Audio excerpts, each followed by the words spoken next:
Lanjut. Oke, berikutnya kita bahas perbedaan sifat fisik senyawa yang berikatan ionik dan kovalen ya. Nah, coba kita lihat ini apa sih bedanya gitu ya. Nah, kalau ionik titik didih dan titik lelehnya tinggi ya. Titik didih dan titik lelehnya tinggi. Kovalen polar titik didih dan titik lelehnya rendah. Kovalen non polar titik didih dan titik lelehnya juga rendah. Jadi ini hampir sama kalau masalah titik didihnya ya. Masalah larut dalam airnya ya. Ionik ini larut di dalam air ya. Kovalen larut juga di dalam air.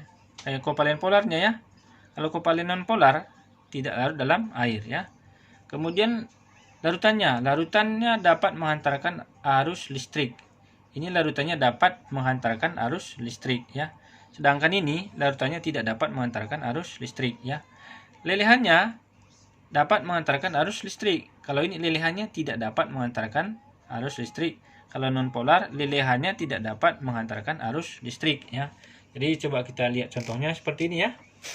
Apa sih maksudnya tadi itu ya?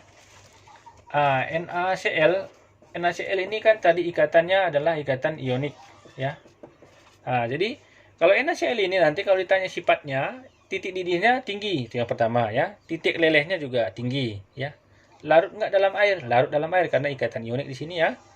Kemudian dapat nggak mengantarkan arus listrik? Lelehannya. Ini kalau kita panaskan, ini sebenarnya garam dapur ya NaCl ini ya, garam dapur. Kalau kita panaskan dia akan meleleh. Lelehannya ini dapat mengantarkan arus listrik. Nah, larutannya gimana? Kita masukkan ke dalam air. Garam ini kita masukkan ke dalam air kan, larut dia. Ini dapat nggak mengantarkan arus listrik? Ini ternyata juga dapat mengantarkan arus listrik ya. Nah, itu maksudnya ya. Begini masalah sifatnya. Ini sebenarnya yang penting kita pelajari ya. Nah, oke, jangan lupa